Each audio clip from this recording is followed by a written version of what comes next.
कहते हैं कि कुछ कहानियां सिर्फ सुनी नहीं जाती, वो भीतर तक उतरती हैं, मन को झकझोर देती हैं और इंसान की पूरी दृष्टि बदल देती है। ये कहानी भी कुछ ऐसी ही है। ये कहानी दुख की है, लेकिन साथ ही मुक्ति की भी। ये कहानी कर्म, लगाव, स्वीकार्यता और अंततः निर्वाण की है। और संभव है कि ये कहानी सुनते सुनते तुम्हें अपने भीतर कहीं वह जगह दिखाई दे जाए जिसे तुम शायद लंबे समय से टाल रहे थे, छिपा रहे थे या समझ नहीं पा रहे थे।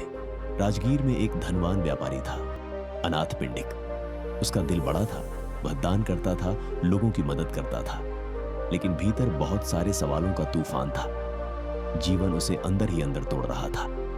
एक दिन उस पर इतना भार एक साथ टूट पड़ा कि उसे लगा अब वह संभल नहीं पाएगा। उसका बेटा गंभीर रूप से बीमार पड़ा, व्यापार घाटे में चला गया। जिन लोगों को वह अपना समझता था, उन्होंने मुंह मोड़ लिया। वह पूरी तरह बिखर गया। रोते रोते वह बुद्ध के पास पहुंचा। उनके चरणों में गिरकर बोला, भगवान, यह जीवन इतना दुख क्यों देता है? मैं कितना भी संभलना चाहूं पर टूट ही जाता हूं। बुद्ध ने उसे करुणा भरी नजर से देखा और शांत मुस्कान के साथ कहा, आओ, मैं तुम्हें 7 सच्चाइयों की एक कथा सुनाता हूं। यदि तुम इन्हें समझ लोगे तो दुख तुम्हें छू भी नहीं पाएगा। अनाथ पिंडिक उनके साथ चल पड़ा। बुद्ध उसे जंगल की तरफ ले गए और एक शांत लेकिन अनगिनत कांटों से भरे रास्ते की ओर संकेत करते हुए बोले, देखो इस मार्ग को। ऊपर से यह सरल लगता है, लेकिन इसके भीतर कीचड़ भी है, पत्थर भी है और कांटे भी। जीवन भी ऐसा ही है। इसमें जन्म है, वृद्धावस्था है, बीमारी है, बिछड़ना है, खोना है, और यह सब अपरिहार्य है। जैसे नदी का बहना उसका स्वभाव है, वैसे ही जीवन में दुख का होना भी उसका स्वभाव है। अनाथ पिंडिक ने उदासी से पूछा, लेकिन भगवान, यह दुखद क्यों लगता है? जब सब जानते हैं कि यह स्वाभाविक है, फिर भी दिल टूटता क्यों है? बुद्ध ने कहा, दुख दुखद नहीं होता, पर उसे न समझना दुखद होता है। अज्ञान ही दुखद है।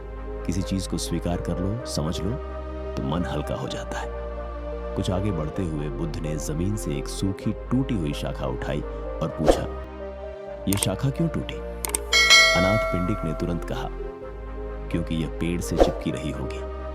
हवा चली और यह टूट गई। बुद्ध मुस्कुराए और बोले, ठीक ऐसे ही मनुष्य है। जब मन किसी चीज से चिपक जाता है, चाहे वह व्यक्ति हो, विचार हो, वस्तु हो या कोई इच्छा, तो वह वैसी ही हवा चलने पर टूट जाता है। यही तृष्णा, लोभ और अहंकार दुख के वास्तविक कारण है। हम चाहते हैं कि दुनिया हमारे अनुसार चले, लोग हमारी उम्मीदों पर चलें, और जब वास्तविकता वैसी नहीं होती तो दुख उभरता है। अनाथ पिंडिक की आंखें भर आईं। उसे लगा कि बुद्ध उसके भीतर के हर भाव को देख रहे हैं। आगे बढ़ते हुए बुद्ध उसे एक शांत स्थिर तालाब के पास ले गए। शांत पानी को देखकर उन्होंने कहा, इस तालाब को देखो। यदि तुम इसे हिलाओगे तो अपना चेहरा स्पष्ट नहीं देख पाओगे, लेकिन यदि इसे शांत रहने दो तो सब साफ दिखाई देगा। ऐसा ही हमारा मन है। जब मन इच्छाओं के तूफान से भरा हो, लगाव से भरा हो, अपेक्षाओं से भरा हो, तो वह धुंधला हो जाता है। दुख का अंत तब होता है जब मन शांत हो जाता है, जब स्वीकार जन्म लेता है, जब पकड़ ढीली हो जाती है। मुक्ति बाहर नहीं है, यह मन की आंतरिक अवस्था है। थोड़ा आगे जाकर बुद्ध ने मिट्टी में 8 रेखाएं खींची और बोले, ये हैं दुख से मुक्ति के द्वार। सही दृष्टि, सही इरादा, सही वाणी, सही कर्म, सही आजीविका, सही प्रयास, सही सजगता और सही एकाग्रता। यदि मनुष्य इन मार्गों पर चलता है तो जीवन अपने आप संतुलित हो जाता है। धीरे धीरे हर विष, हर पीड़ा अमृत की तरह बदलने लगती है, क्योंकि जीवन बाहर से नहीं बदलता, जीवन भीतर से बदलता है।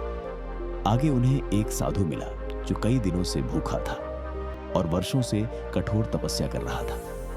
अनाथ पिंडिक ने पूछा, क्या यह मुक्ति का मार्ग है? क्या खुद को अत्यधिक कष्ट देना ही जरूरी है? बुद्ध ने उत्तर दिया, नहीं। भोग में डूब जाना भी मार्ग नहीं और खुद को नष्ट कर देना भी मार्ग नहीं। जैसे वीणा की डोरी बहुत कसी हो तो टूट जाती है, बहुत ढीली हो तो संगीत नहीं देती। सही स्वर मध्यम मार्ग में है।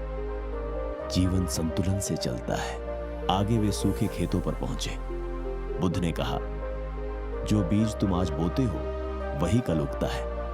कर्म ही भविष्य बनाते हैं। अच्छे कर्म शांति देते हैं, बुरे कर्म पीड़ा। जो आज तुम्हें दुख दे रहा है वह तुम्हारे अपने ही पिछले कर्मों का परिणाम है, और जो आज तुम कर रहे हो वह तुम्हारे आने वाले जन्मों की दिशा बनेगा। भाग्य कोई बाहरी शक्ति नहीं है, यह वही है जिसे तुम स्वयं बोते हो। अंततः सूर्यास्त के समय बुद्ध उसे एक पहाड़ी की चोटी पर ले गए। आकाश सुनहरी रोशनी से भर चुका था और चारों ओर एक दिव्य शांति बिखरी थी। बुद्ध ने पूछा, इस दृश्य को देखकर कैसा लगता है? अनाथ पिंडिक बोला, मानो सब कुछ शांत हो गया है, स्थिर हो गया है, जैसे भीतर गहरी शांति उतर रही हो। बुद्ध ने कहा, निर्वाण भी ऐसा ही है। जब मन अहंकार, इच्छा और लगाव से मुक्त हो जाता है तब भीतर यही शांति जन्म लेती है। एक ऐसी स्वतंत्रता जिसमें कोई डर नहीं, कोई पीड़ा नहीं, कोई आग्रह नहीं। यही जीवन का अंतिम लक्ष्य है। अनाथ पिंडिक की आंखों से आंसू बह निकले, लेकिन इस बार यह दुख के आंसू नहीं थे, यह समझ के आंसू थे। बुद्ध ने उसके कंधे पर हाथ रखते हुए कहा, दुख से भागो मत, उसे समझो, अपने मन को जानो, मार्ग तुम्हारे भीतर ही है।